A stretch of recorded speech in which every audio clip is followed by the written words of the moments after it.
Hello and welcome to another video. In today's video we're going to be doing some work on the chassis of our Cadet original.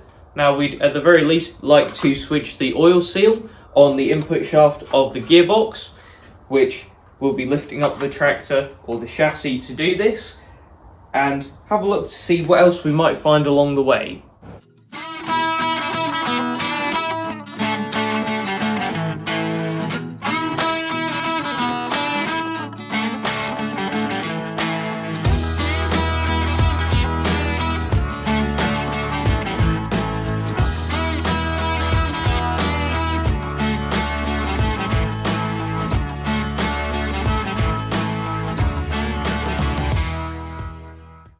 So we have the tractor up on end now, and to talk you through our setup, at the bottom we've got some blocks of wood and a jack here, and then we've got chocks either side of each wheel, and that on its own is actually very stable, more stable than you'd expect it to be. But just in case, we've got a strap to the roof of the workshop as well, just to make sure that if that does get put off balance, it's not going anywhere. So overall we're happy that our setup is pretty much as safe as it can be with the tractor up on end. And if we have a quick look at what we've seen here, if I give the front axle a bit of a wiggle, you can see the wear in that pin, which that's one of the jobs that we said we would leave for a while. Our main goal for this tractor is just to get it kind of working and running for now, and then we'll do things like this and taking some of the other wear out of the steering and stuff later on. I mean, underneath it looks very similar mechanically to a Boland's pretty much, in that you've got a car style clutch pulley where the drive comes from, this bearing plate on the front of this shaft, which by the looks of it will have to come off for us to replace the belt, which needs doing because, as you can see, very damaged belt this. And you can see there's actually quite a lot of original kind of more orangey paint. This brighter yellow is the newer paint that someone's painted directly over the old paint, and rust in some places. So looking further down, we've got this disc here, and we're almost hoping that we might be able to disconnect this disc and then push the drive shaft further back, and then see if we can get to the oil seal, which is in here, without taking too much off. However, if we have to get puller in there or something like that, there's plenty of obstacles, and that might become quite challenging quite quickly. And at that point we might actually consider splitting the chassis, because we've got to disconnect a couple of linkages, and then it's not too many bolts just to pull the two halves apart. So we've got some thinking to do there, but we'll kind of reach those conclusions once we start taking things apart. The first thing we're going to do is have a good clean up all around this area, so that we're not working in all of the oil that this has spilt out over the years. So we've had a bit of a clean up now, although it's quite difficult to actually get into all of these bits around the gearbox, and we are struggling a bit, firstly with the fact that we're not able to use our adjustable bench, and also for light, because if I remove this torch it gets quite dark in this whole area. So we've undone the bolts on these plates to the coupling on the gearbox, and if I give this a wiggle, there is pretty much no movement in this drive shaft, so it's not like we're going to be able to push that to one side and then get to the input shaft of the gearbox. That was wishful thinking. So instead of that, we've kind of got two options. First one is split the chassis, which we don't really want to do, seeing as this is the first cub that we've worked on and we're not really familiar with these, and it is quite a drastic thing to do. And the other option is to take out, or start off with at least taking out the drive shaft here to give us a bit more space and just get all of this out of the way, which we're going to have to do anyway because we've got a new belt on order that we need to fit, and this has to come off to do that. So we're going to start off by taking the drive shaft out with this bearing plate and everything. So there's one bolt this side to that side. This is actually welded to this bearing plate, so that's quite handy. And then we need to disconnect the clutch linkage here, which we're going to do from this point Probably should do it from this point, seeing as that's where the adjustment fork is, but we're going to do it from this point. So we will start to undo all of these bolts and everything, and then I think it might already be a challenge just to wiggle this out of here because it's quite tight on space. All of the bolts are out and that pin is out as well, so in theory there's nothing holding this now. So I'm going to try to first pull the top bit out of the chassis, a bit like that, but it's stuck on the steering wheel. Oh, there we are. Just about got it around it, and then try. There we are. So that is the clutch out, and you can see that coupling on the gearbox, and you can also see our leaky seal. So after a bit of investigation, there appears to be a spiral pin in there, which we'll knock out in just a second. But if I just show you, there is quite a bit of a side-to-side movement here, which we think is just in the collar, because if you kind of try to go for the other direction, or up, kind of up and down movement, it isn't really moving. So that means that the bearing in there should be all right, which is good, because if the bearing was gone, then that would just kill our new oil seal as well. So hopefully it's just this that's worn, but try to tap this out now if I can, but by the looks of it, it's just going to rotate. So I might have to get my cameraman to come and hold something here.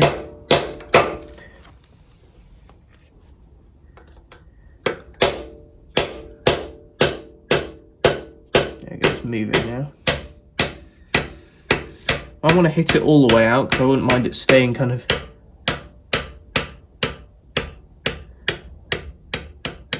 in the collar partly. See if that isn't quite lifting yet. Somewhere there. Ah, easy. Yeah, that came off very easily. Probably easier than it should have, really, but clearly there's quite a bit of muck that we need to clean up around this area before we do anything else. So we've had a bit of a clean up of this whole area. It's not the best, but it'll do for now. And we did notice something while we were having a clean up, which is that grease nipple there on the steering box, which if you imagine the drive shaft being directly above it there, and also the clutch linkage going to here, there is literally no way you could grease up that grease point with everything in situ as the tractor would be when it's complete. So obviously that's a Ross steering box that Cub put on there. It wasn't kind of designed specifically for this tractor, so there's a bit of an oversight there, and clearly you kind of have to take the steering box out to lubricate that most of the time, or do what we've done and take drive shaft out. But we've just put a bit of grease in there while we have access to it.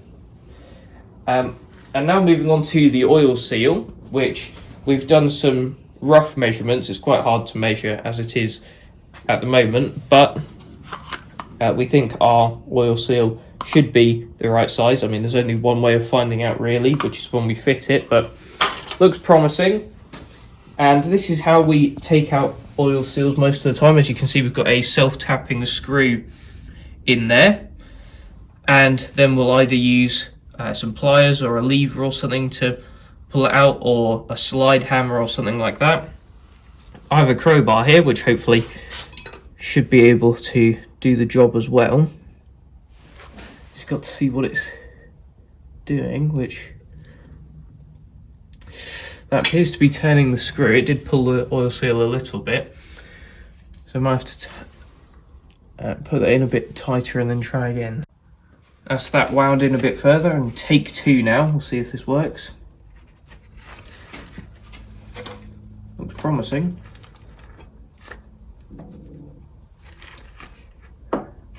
Oh, well, the screw's just come out, moved on its own a bit there, so might have to move it and try again.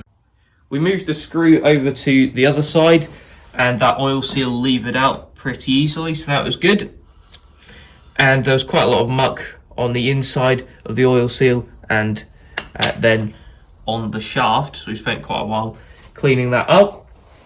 And now in preparation for fitting the new oil seal, we put some hydraulic oil on the shaft edge so that that slides on a bit better.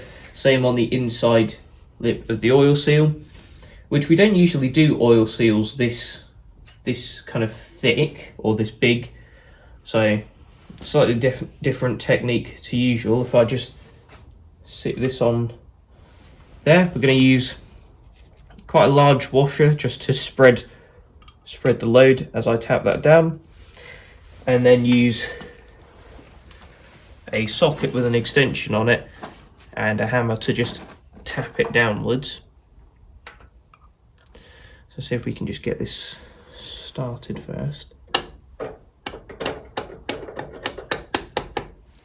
Just check that that's hasn't really gone in yet. Never mind. Just felt like it had.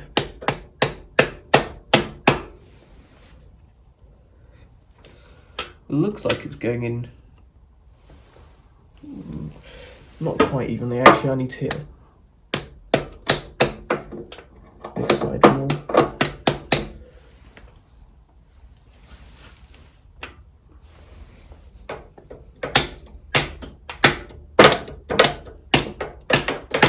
As you can see, it's very difficult kind of clanging around these various linkage bits.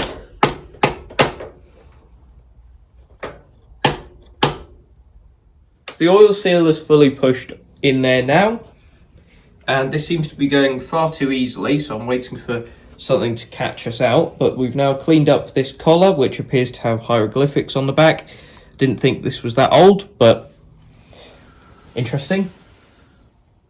I've got to line this up, which it isn't kind of in the position where it's all the way down. It's part way down there by the feel of it.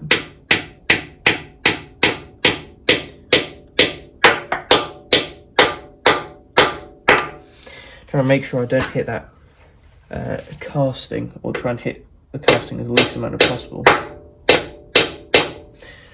Maybe we'll get a drift now to finish that off.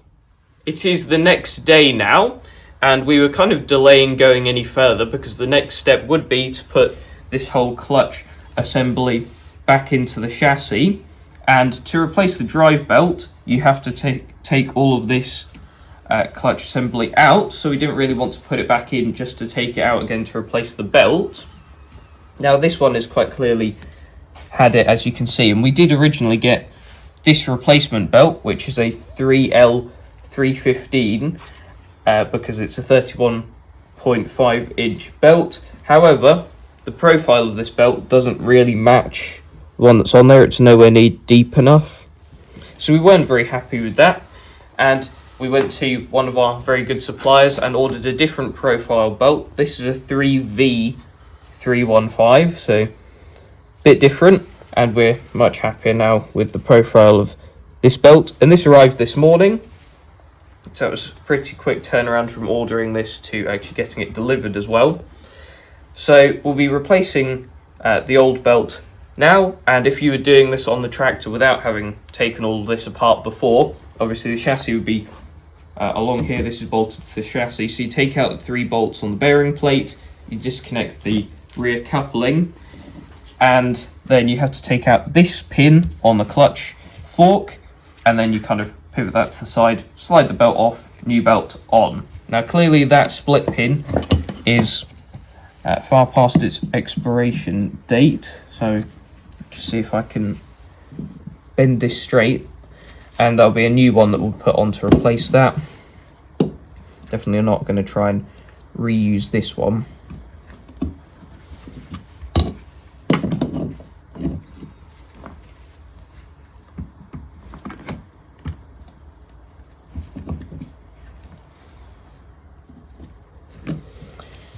See if I can pull this out. Might be a bit difficult seeing as that's at an angle, but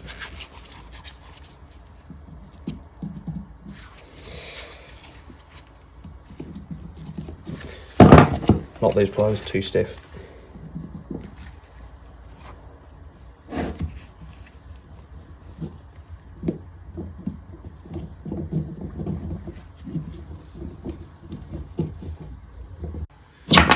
So that's the split pin out, and now that pin as well. I was expecting that to be a bit more difficult than that, and clearly those first pliers I was using need a bit of lubrication. Now this fork does come all the way out, but I'd rather not pull it all the way off, I think. I just take this old belt off. It might even be the original belt, I don't know. It looks very weathered, but it's time for that to be retired in favour of this new one. Now I think in the manual it actually recommends you do it, or you put the belt over the bearing plate, but at the same time that's because it's assuming you're doing it all in situ, so that would be more straightforward, or less distance to pull the belt across if you are kind of working underneath the tractor. I can push this pin back through now. There we are, and just get a new split pin on there. Now to refit the clutch mechanism, just get that down there first.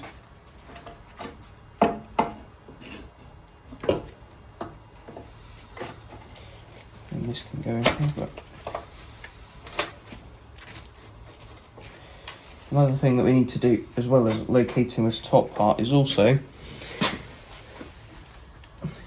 locating the bottom part into the pinhole in the coupling, and almost looks like we've done that already by the looks of it, completely accidentally, because I hadn't even looked at lining that up yet, but it seems to be in there. So what we need to do now is just line up the bolts for the coupling and line up the bolts for the chassis here. It might take a little while, so we will do that and come back to you. So we have all of the bolts in now, some of which we've actually replaced because the length of these bolts down here was pretty touch and go, so we put some slightly longer ones on there, and we also put some slightly larger washers and nylocks on there. And these rubber plates down here, it appears to be homemade, and they seem to be thicker than we would expect the standard ones to be. However, until we get more into these cubs, we won't fully know what that should look like. Obviously, if we had our other two out next to this one, we might be able to tell, but not at the moment.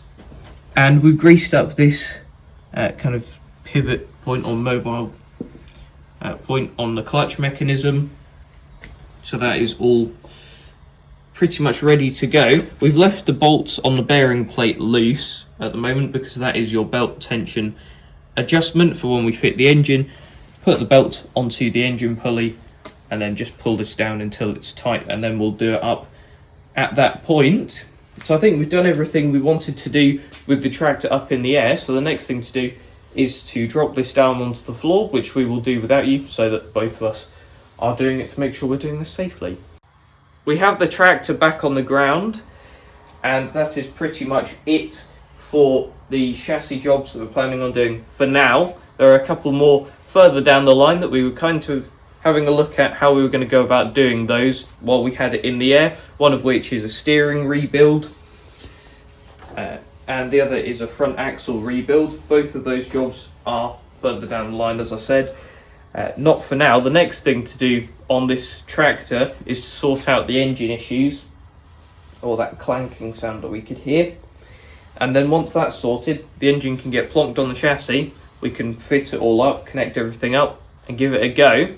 Although I'm sure it won't be that simple. But that is it for this video. Thanks for watching, and I'll see you in the next one. Bye.